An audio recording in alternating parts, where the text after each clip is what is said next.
हाय बच्चों, वंदे मातरम। हम लोग आज देखेंगे वायुचालन नामक लेसन को। चालन नामक लेसन में हम पत्रों के संयोजन को देख चुके थे। पत्रों के संयोजन के तत्पश्चात हम देखेंगे धारा घनत्व। बहुत महत्वपूर्ण टॉपिक है प्यारे बच्चों, 100% आएगा, याद कर लो मन गए तो।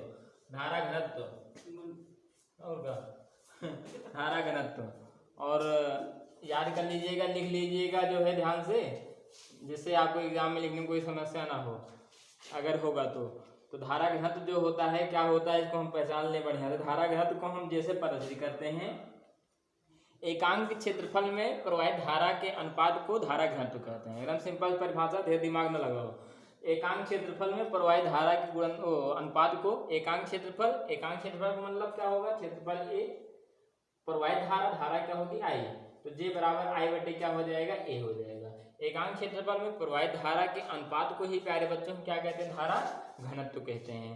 तो धारा घनत्व का मात्रक जो होता है, यूनिट जो होता है प्यारे बच्चों, जो यूनिट आएगा, यूनिट जो होगा धारा घनत्व का वो होगा हमारा एम्पियर बटे मीटर स्क्वायर। ये हो गया। इसके बाद फिर आपको बहुत ही इंपॉर्टेंट प्रक्रिया है अपवाह वेग। अपवाह जो वेग होता है, तो इलेक्ट्रॉनों के दो जो टक्कर होते हैं, अनियमित टक्करों का जो वेग होगा, टक्कर के तत्पश्चात इलेक्ट्रॉन का अनियमित वेग ही अपवाह वेग, अर्थात इलेक्ट्रॉनों के अनियमित वेग को ही क्या कहते हैं, अपवाह वेग कहते हैं। अपवाह वेग को हम वीडी द्वारा क्या करते हैं, प्रदर्शित करते हैं। वीडी बराबर सूत्र होता है प्यारे बच्चों आई बटे एन ई ए होता है। अब देखेंगे हम लोग प्यारे बच्चों क्या होगा कि ओम का नियम,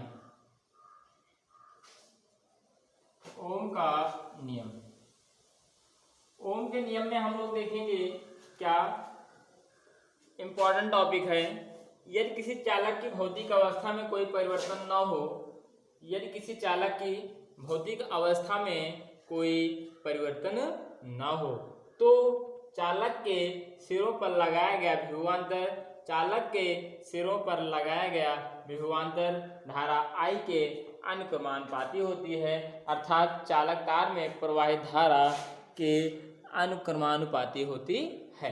ये ओम का नियम है। फिर से यदि हम दोहराना चाहें ओम के नियम में, तो चालक के सिरों पर लगाया गया जो विभवांतर होता है वो धारा I के अनुक्रमानुपाती होता है।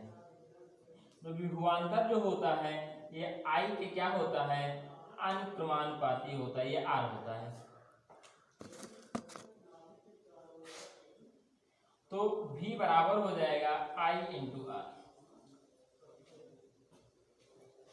यदि किसी चालक का मतलब ये हुआ कोई चालक पदार्थ हो,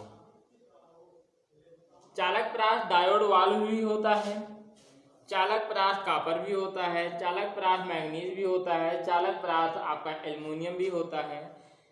तो इस प्रकार से जो भी चालक पदार्थ हैं, वो सभी चालक पदार्थ में होता क्या है कि चालक पदार्थ में होता क्या है कि जब उसमें धारा को प्रवाहित किया जाता है, तो उसके विभव में क्या होता है, इंक्रीजमेंट होने लगता है, अर्थात वो बढ़ना शुरू कर देता है। जब चालक तार में धारा का प्रवाह करने से उसमें वृद्धि होने लगती है, और वृद्धि होने पर प्रतिरोध का मान निश्चित रहता है, उसमें कोई परिवर्तन नहीं होता है प्यारे बच्चों, तो ओमीय परिपथ कहलाता था, वही ओम का नियम होता है। यदि हम क्या करते हैं कि विभव का मान बढ़ता जाता है, धारा भी बढ़ती जाती है और प्रतिरोध भी बदलता जाता है, धारा बढ़ने लगती है, विभव कम होने लगता है, प्रतिरोध बदल जाता है, तो इस स्थिति पे प्रतिरोध निश्चित नहीं रह पाता। यदि प्रतिरोध निश्चित नहीं रह पाता प्यारे बच्चों, तो होता क्या है कि वह परिपथ अनओमीय परिपथ कहलाता है, अर्थात ओम के नियम के अनुसार परिपथ दो प्रकार के होते हैं।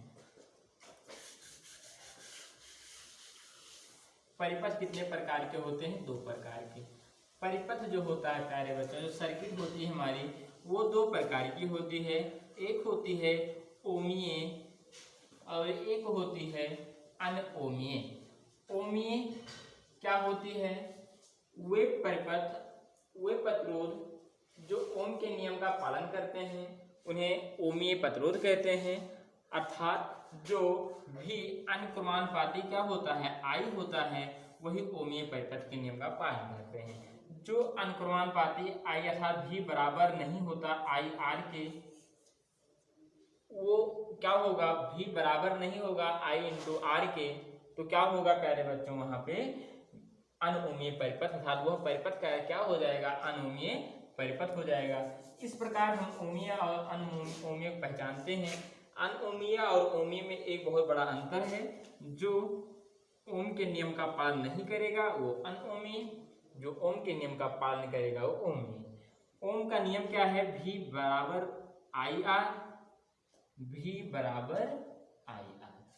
ये बराबर नहीं होगा आई आर के, और ये क्या होगा, बराबर होगा आई और आर के। तो यही चीजें हमारे बीच ध्यान देने योग्य है। इसके आगे हम लोग फिर से देखेंगे। धन्यवाद।